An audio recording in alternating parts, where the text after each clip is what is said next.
Hola, el día de hoy vamos a hablar de la asistencia mecánica ventilatoria domiciliaria. Primero que todo, recordemos que la ventilación es un proceso fisiológico mediante el cual el aparato respiratorio toma el aire de la atmósfera,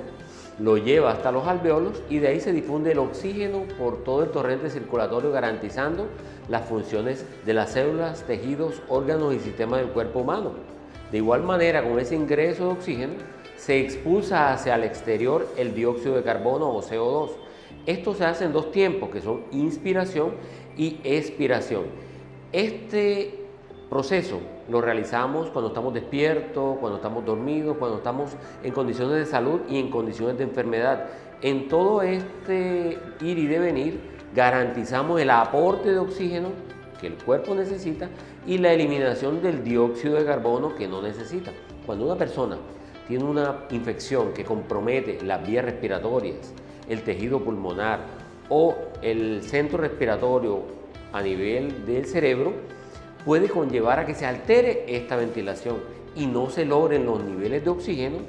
en sangre y se aumenten mucho los niveles de dióxido de carbono, lo que altera la función y eventualmente nos puede conllevar a algo que se llama insuficiencia respiratoria aguda y muerte. Entonces, como vimos en una de las sesiones pasadas, cuando el individuo mantiene una función respiratoria adecuada por su vía aérea, su tejido pulmonar y su centro respiratorio y tiene cualquier alteración con la suplementación de oxígeno, es posible, recibiendo el tratamiento complementario, que mejore y que posteriormente le quiten el oxígeno y ya pueda realizar sus actividades normales. Cuando existen algunas enfermedades, sobre todo que comprometen al centro respiratorio, que comprometen al tejido musculoesquelético o al sistema óseo, se pueden generar alteraciones en este proceso. De igual manera, cuando a nivel pulmonar existen obstrucciones en la vía respiratoria, afectaciones del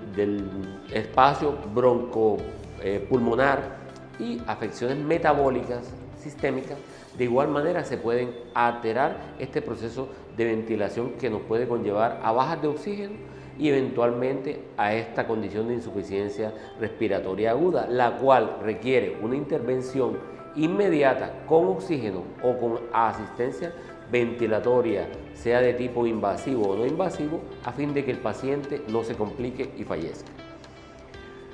Luego de que el paciente ha estado en la institución hospitalaria y por razones asociadas con la enfermedad o razones asociadas con las condiciones del paciente, se supera la capacidad de recuperación y se transcurre un tiempo mayor a 3 semanas en el cual el paciente requiere asistencia ventilatoria por más de 6 horas, eso lo llamamos insuficiencia respiratoria crónica y requiere unos dispositivos sostenidos que garanticen la suplencia de esa función fisiológica que es la ventilación fisiológica que el individuo requiere. En ese orden de ideas existe una estrategia que se llama la ventilación invasiva. Se llama invasiva porque invade la vía respiratoria, sea por vía orotraqueal con un tubo que se llama tubo orotraqueal o por vía traqueal llamado traqueostomía. Estos dispositivos en el orotraqueal durante la estancia hospitalaria garantiza la aplicación de esta estrategia, pero cuando ya transcurre más del tiempo que comentamos, requiere una vía sostenida para la aplicación de la ventilación mecánica y esa es la traqueostomía. Hay algunos pacientes en los cuales se garantiza la función mecánica autónoma y estos pacientes por debilidad muscular o por algunas condiciones inherentes a las presiones de la vía aérea o a la elastancia a nivel del alveolo no garantiza unas presiones sostenidas de oxígeno en la sangre, entonces puede ayudarse con otra estrategia de ventilación llamada ventilación no invasiva, pero esta usualmente se utiliza por periodos de tiempo, sobre todo nocturno. Muy bien, ¿qué tipo de paciente se utiliza o es candidato para la ventilación asistida en domicilio? Como ya comentamos, pacientes que tienen condiciones que involucran daño de la vía del centro respiratorio, de la vía aérea, del parénquima pulmonar, digamos, la unión neuromuscular o la caja torácica. ¿Qué condiciones se requieren en este paciente? Un paciente que no es capaz de mantener saturaciones de oxígeno mayores de 92 a 95 a aire ambiente, o que tiene unas presiones de CO2 mayores de 45 milímetros de mercurio a aire ambiente, o presiones arteriales de oxígeno menores de 65 a aire ambiente, en quien evidentemente existe una limitación o un esfuerzo que conlleva que no ingrese el aire que él necesita, o que produzca unos ruidos anormales al respirar, o que utilice los músculos accesorios de manera evidente. Y esto puede estar acompañado con un trastorno en la capacidad para realizar una deglución adecuada, lo que eventualmente puede conllevarlos a que realicen aspiraciones, infecciones pulmonares, y esto es un círculo vicioso que incrementa el deterioro de la función pulmonar. Para la asistencia ventilatoria necesitamos unas condiciones locativas básicas, y es una adecuada disponibilidad de servicios como la electricidad, el agua y la disposición de residuos. Se requiere de igualmente un recurso tecnológico, entre los cuales está la disponibilidad del ventilador mecánico domiciliario. Se requiere un equipo multidisciplinario liderado por el médico, sea capacitado en lo que tiene que ver con medicina respiratoria, sea pediatra, sea internista o sea especialista en cuidado crítico. Personal de enfermería y auxiliares, equipo de apoyo multidisciplinario como terapeuta respiratoria, terapeuta física, ocupacional, fonoaudiología, los cuales hacen sinergia en el manejo del paciente. Requiere una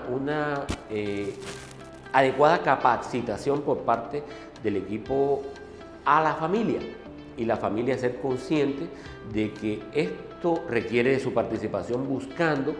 un apoyo hacia el paciente, una reintegración a las actividades familiares, lo que redunda en una recuperación digamos, más notable en el paciente, y una disminución en todo lo que tiene que ver con la carga tanto económica para el paciente por la asistencia al hospital, tanto como para las instituciones. ¿Por qué? Porque disminuye el costo en salud,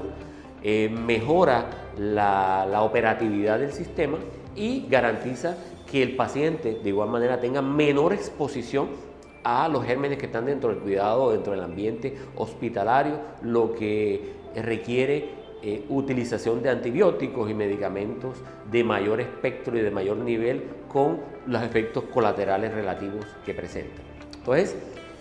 este recurso humano debe estar capacitado. ¿Capacitado en qué? En identificar lo que es los signos de dificultad respiratoria, identificar la decanulación, saber realizar los cuidados de la cánula de traqueostomía, saber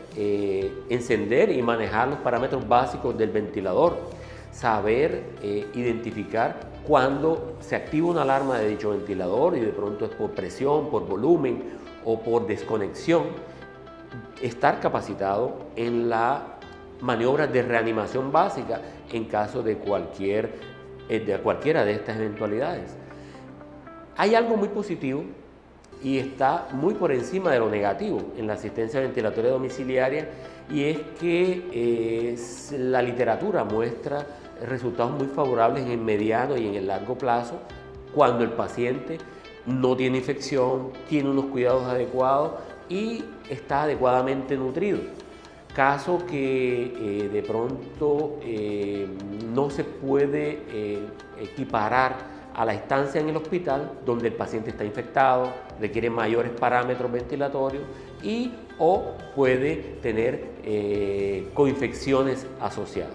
Es importante de igual manera entender qué requisitos se tiene que tener para ingresar a un paciente en el plan de cuidados domiciliarios. Luego de que ha salido, de que ha estado en el hospital y por lo menos ha tenido 3 semanas en los cuales mantiene unos parámetros mínimos de soporte de presión, de volumen, de fracción inspirada de oxígeno, y por lo menos tener una semana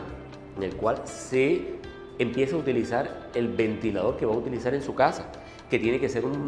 cumplir unas características, como ser conectado al fluido eléctrico, tener una batería interna y posibilidad de tener una batería externa,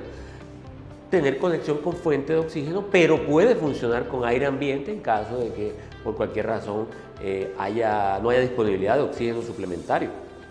De igual manera debe tener adecuado funcionamiento de su trigger, de sus alarmas de desconexión, de las alarmas de presión, volumen, y debe tener la posibilidad de tener los modos básicos, como son los modos volumen control, presión control, biniveles, ABAP